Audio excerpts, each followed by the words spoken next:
for the inmates, if you get the vaccine, you get an extra $10 in commissary. For staff, if you don't get the vaccine, you're fired. Like, I mean, what a foolish time to implement that, because we're already understaffed, and now you're not even, oh, let's just get rid of more. How you guys doing today? Anthony Gangi. Welcome to another episode of Tier Talk. Guys, great episode coming our way. We're going to talk about 5 concerns management has to deal with on a daily basis. We're going to try to be unique with those concerns. We're going to try to use concerns that aren't so well known, except for one. We are going to address employee morale, but there's going to be other concerns that I don't think are out there. So this is to create a perspective of what it's like to be in management, but also, what we expect from our managers, especially when it comes to that employee morale concern. Now, guys, this show is going to have retired Major Luis Soto on, who'll be coming on shortly, but I just want to announce my 3 sponsors. One is American Military University. If you guys haven't, and you're looking to get that college degree, guys, check out American Military University. It's a great way to bring experience into the classroom. Guys, it's a school that's been supporting corrections since day one. So if you get a chance, please check out American Military University. We also have Guardian RFID, from inmate tracking and cell checks to cloud-based business and artificial intelligence. Guardian RFID digitally transforms jails, prisons, and juvenile detention facilities of every size. Visit guardianrfid.com for more information. And we also have the WRAP, W-R-A-P. Controlling combative subjects quickly and in an upright position so they can breathe has never been more important. Departments such as Washington, DOC, LA County, San Diego County, and hundreds of other facilities across the U.S.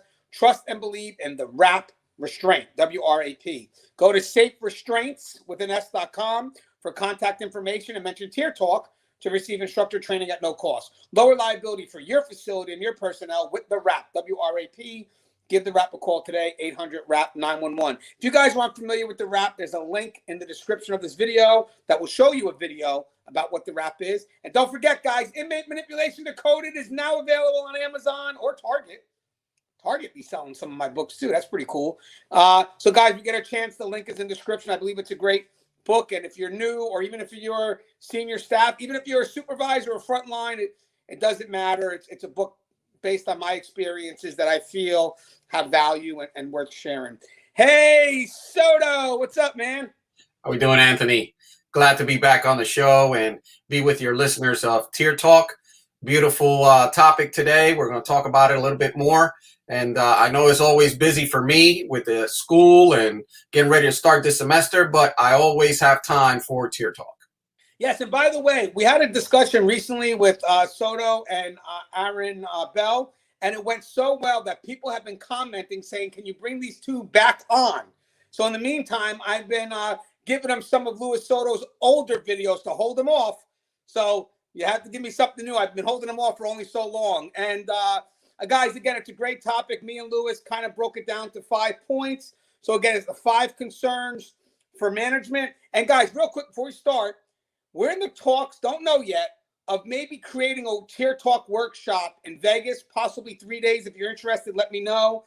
And we're going to have some great workshops available. They're going to be like technically 3 courses, 3 sets of journeys, if you will, 3 courses of 3 days. 1 for civilians, 1 for custody, 1 for leadership. But once in a while, we're going to have some classes taken together. The theme is coming together as one, or coming together, sorry. Again, we're just in the beginning stages, but it'd be great to see if there's some interest, because we would need vendors and also agencies that be willing to send their people out to Vegas, trust them in Vegas, to make sure that they're going to be getting some good, proper education. Now, Soto, 5 concerns for management. The first concern I want to bring up is probably just the foundation of what we're going through right now. So if you don't mind, can we start off with employee morale, just to get that one out there?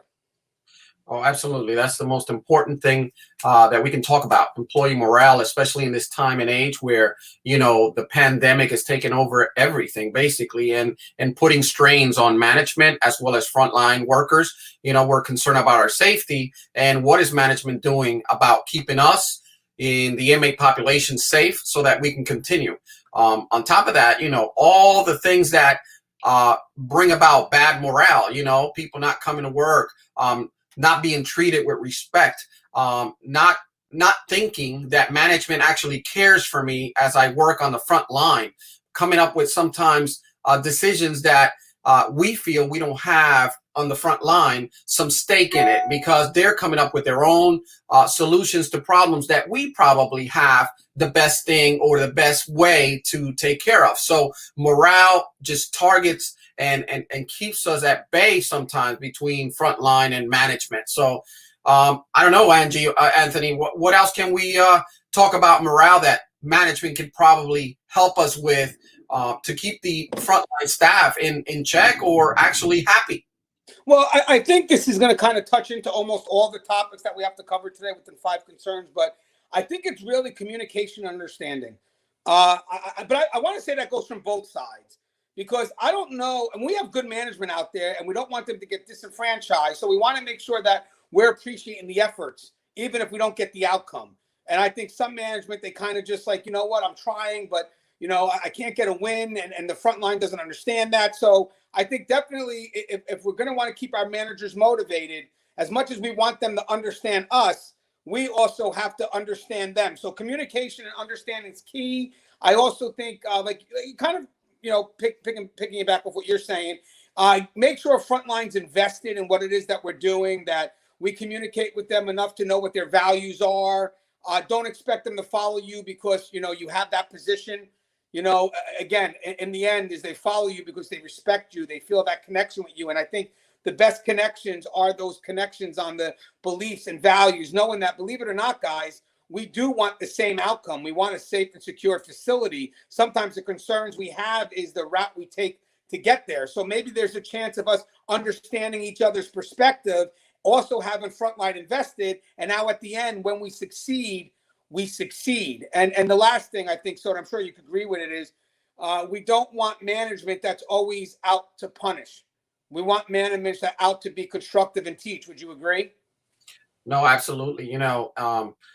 That's one of those seminars that we need to get together and talk about discipline and how best to discipline our staff, when to know the proper way to do it if it's needed, right? But we're all on the same goal. We're on the same path, and managers need to understand that the people that work for you are the ones that are going to make you look good, are the ones that are going to make your job a heck of a lot easier, because if they succeed, it just reflects back on you, on the leadership that you have, and trying to take this team to the proper goals of what your department wants you to do. You have to have that futuristic vision and know that your staff is the ones that are going to carry you there.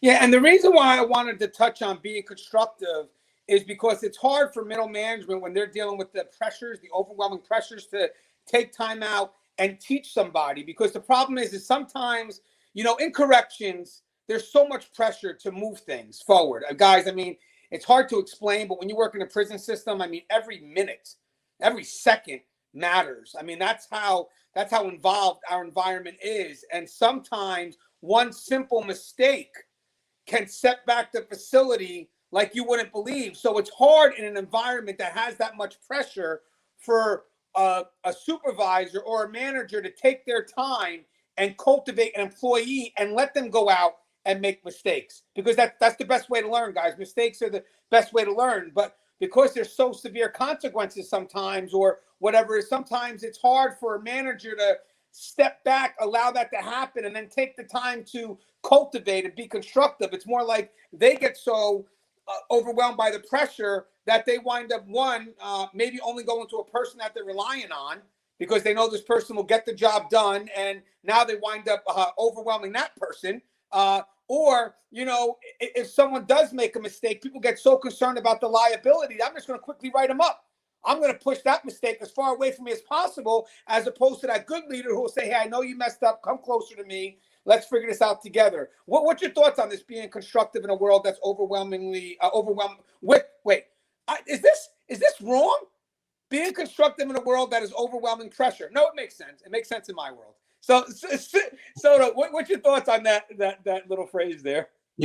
Sometimes things don't have to make sense to make sense. Let me explain something to you.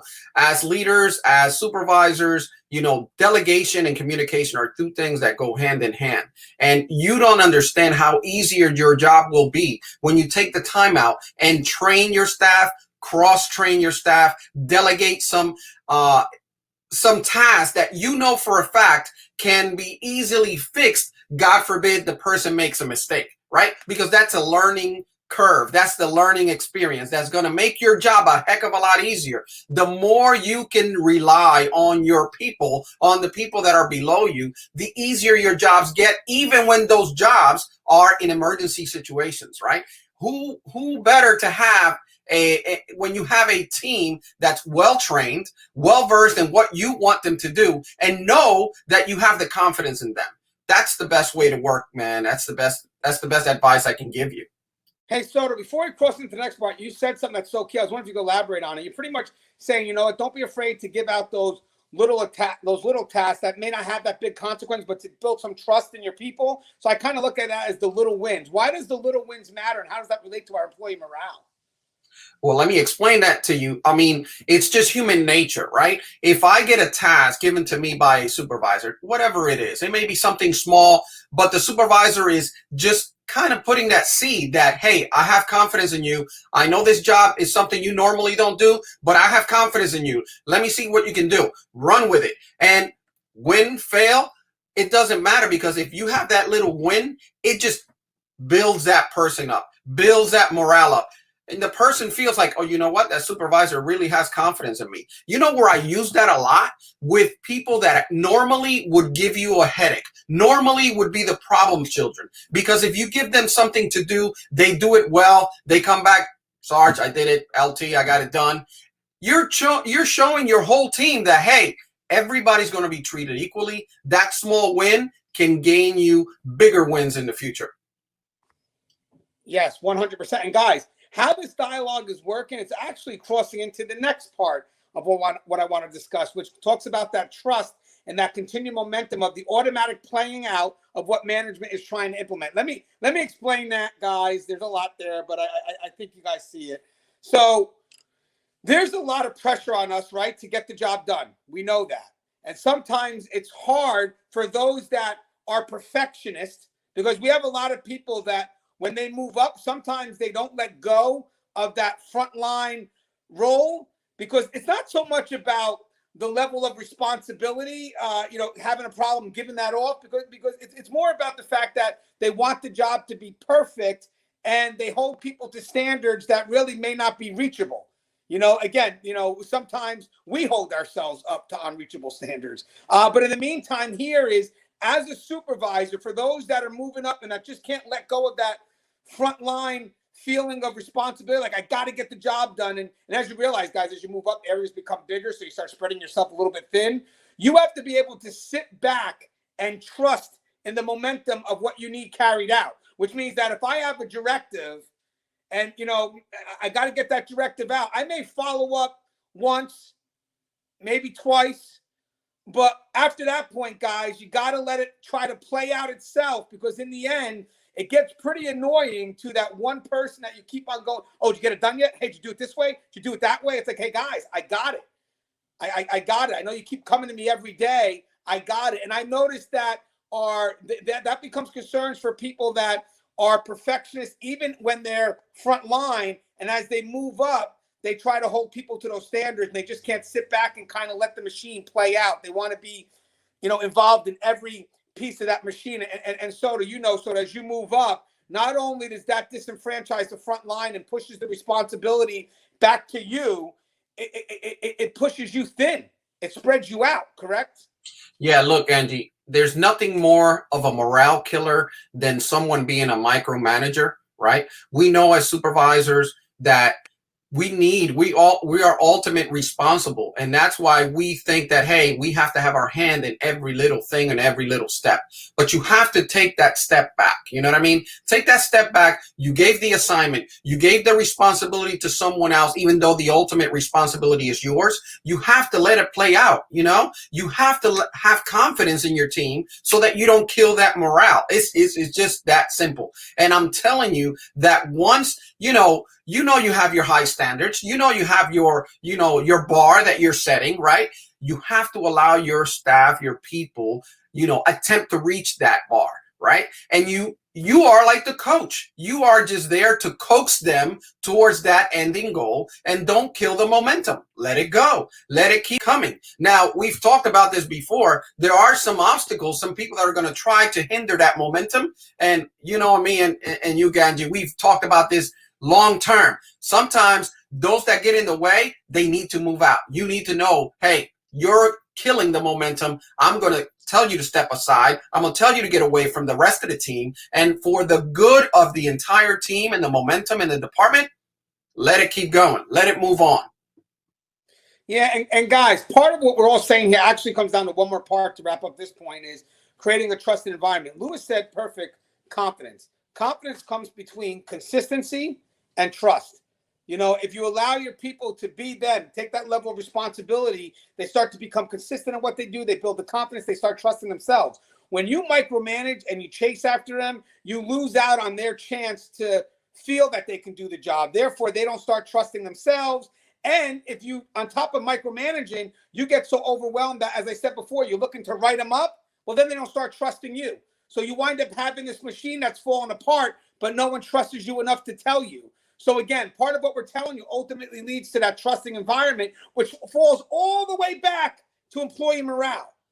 So it just all connects. The other thing the other point number 4, is bringing a balance. This is hard, but bringing a balance between the wants of the highest level of management and the needs of the front line. Being that translator. How do I communicate the wants of management up, down, and how do I communicate the needs of frontline up? And notice what I said, guys. I said the wants of management because wants are less than needs. I did that on purpose because if you're management, you push what you want. But if you can't meet the needs of the front line, you're not going to get what you want. So, hey, Soto, you've been there. This is probably the most complicated thing you ever have to do as a manager, being that translator, finding that balance. So I know you got some advice for this, correct? Absolutely. You know how hard it is to balance what, the department may be requiring of you to get done with your staff.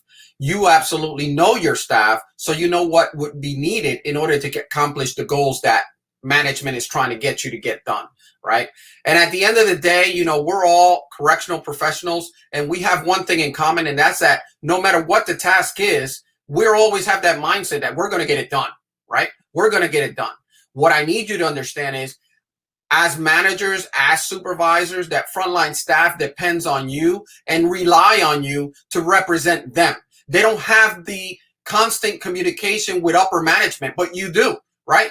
They rely on you to bring their needs, right, up to management that may not be aware because they're so far apart from the front line. So they rely on you as the manager, the supervisor, to bring those needs up, right? So that they know that they're not going to give you tasks without giving you the resources you need to accomplish the goals. So it is very, very, I got to balance, supervising my staff and accomplishing the goals that the upper management is giving me, but also being that communicator, that person that brings up the communication being 2 ways, right? From the front line to management and from management down to the front line so we all can get these goals accomplished. And you know what's great? A lot of people, when they watch these videos, they may see us in generalities, but the thing is, guys, these generalities are meant to be specific when you apply them. They're not meant for us to be specific because I don't know the dynamics of the people you're dealing with. There's some finesse there, but in the end, we give you the generality as the foundation so you kind of figure out how to apply that. Now, this last thing may be a little bit more specific, but I want you guys, for this last thing, Soto thought of this. I think it's something we need to cover because it's relevant, but I want you to understand it from this perspective only. First, management's perspective to keep a facility fully operational. But I want to take a look at how it feels to be good management, good leadership, and dealing with a facility that's just not operating effectively. So this concern is going to be balancing between COVID restrictions for quarantine of staff and continued operations of the facility. So go ahead, Soto. The reason why I wanted to bring this topic is because it's present. It's present in our face, right? As we move through this pandemic and as is we thought we were flattening the curve, and now it's coming back with these variant. It's just crazy how our staff is being affected. We know that in many places we were already short, right, with staff and people having to work double shifts or longer shifts. And now here we are, we throw in this pandemic, right? And then there's restrictions on if you became positive for COVID or you were in contact with someone that was positive for COVID. And now we have these regulations that quarantine people or cohort people are saying you can't come to work until you're, tested, or if you're tested and you come up negative, you still got to wait 10 days before you come back, putting more pressure on the frontline staff because we are in dire needs of staff. And then again, we have those mandates that we still got to run the facility. We still have to be operational, right? But how do you do that without the proper staff, without making sure that safety isn't compromised, right? So you have it's very tough on management that getting this. Hey, listen, we're a prison, we're a jail, we're a detention center. We don't close. We stay open 24/7, right? We're like a hospital. We don't close, and we still have to operate. So we have to make sure that and management has to open their eyes and see that some things have to give. Right? Some things in the protection of our staff, as well as inmates or residents, some things have to give. We cannot run normal. We have to do things that need to be done in order to get the place running correctly, efficiently, safely for everyone. And that may be, we can't hold visits every single day of the week. We can't run the programs the way they need to run, because we're in a pandemic state, we're in an emergency type state. So maybe those things need to be limited to essential things that need to happen inside of a prisoner jail. I don't know if I make myself clear. What do you think, Gangi? No, I get it. I think right now, because we're operating on desperate times, if you will, we're kind of like we're in survival mode technically. I think that when we have a lot of facilities that are operating understaffed, obviously we have that. Obviously, we have facilities coming in that was already understaffed. Now it's even worse. I think it's also about, I know some states or some agencies are quick to be punitive with their measures. And it's funny, you're giving out incentives to the inmates like crazy, which, motivates them, let's say, to get their vaccine. I don't see incentives going towards our staff. I just see more of punitive measures. Like, for the inmates, if you get the vaccine, you get an extra $10 in commissary. For staff, if you don't get the vaccine, you're fired. What a foolish time to implement that, because we're already understaffed, and now you're not even, let's just get rid of more. I think, honestly, we're so quick to push punitive measures for staffing, but, great incentives for the inmates, that I think we're kind of like wondering, well, why don't we get that? So I think one thing you want to do is make sure that when you're implementing things, that you find a balance that's rewarding to both sides. How do you promise one to some group and then take away from the other? So I just think it's, in that perspective, it's a bit unfair. Wouldn't you think, Soto? You hit that nail on the head, right? We are being so going overboard with trying to get inmates or residents and get them vaccinated and giving them incentives. And do we forget about our staff? Our staff needs those incentives as well. You know what I mean? I get this question every single day when I go to work. How about us? How about the hazard pay for us? We're coming in every day being exposed to, COVID as well. We're not here because, we're not professional. We're doing our part. We're coming in. You can't forget that for the past year and a half, staff have come in and tried to make sure that the facility continues to run.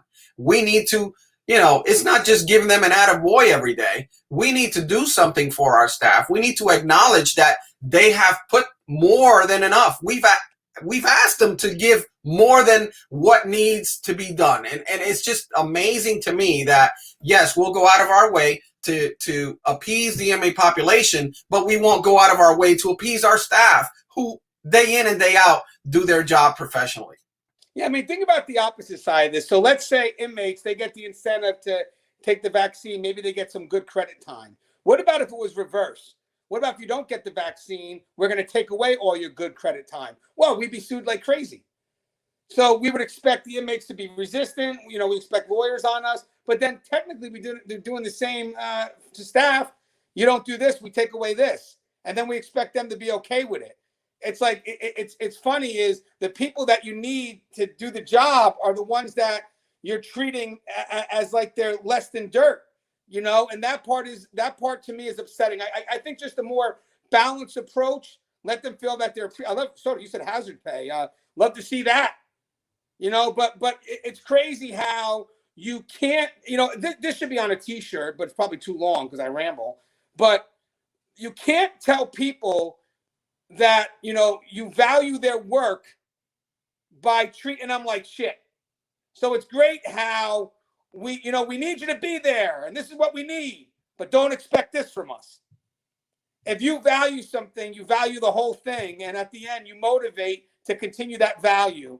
Hey, Soto, you have anything you'd like to say in closing, my friend? I think that every aspect that we touched on today is very important, but I would just beg at this point for management to understand that we can't do our job without our staff. Be cognizant of our staff and the job that the well done job that they do. I mean, it's just amazing to me. I wish I could reach in my pocket and be able to give all these professionals a raise. You know what I mean? But it's not always monetary. You know, just think of ways how to go out and think outside the box. Maybe giving them a comp day, right? They've been working for you for a year and a half in these pandemic. Give them an extra day off, a pandemic day. You know, call it whatever you want. But there is federal funds for other things. Why isn't there federal funds to help our staff who've been in there and our heroes every day? So stay safe, my friends. It's powerful because all we're used to hearing is, well, you're lucky to have a job. Guys, not in today's world. There's nothing about working in corrections that's lucky today. Understaffed, not getting paid. If you tell me what's lucky about working in corrections today, I'm just hypothetically. I mean, I still love the profession, love the family. But having said that, if you're going to toss out, you're lucky to have a job, I'm going to say, come walk in my shoes real quick. Let me show you how lucky I am. Hey, guys, if you haven't, the show is Tier Talk. Thank you guys for listening. Please subscribe, interact, engage, comment, hit that bell. Bell's going to notify you every time I post a video. Stay safe.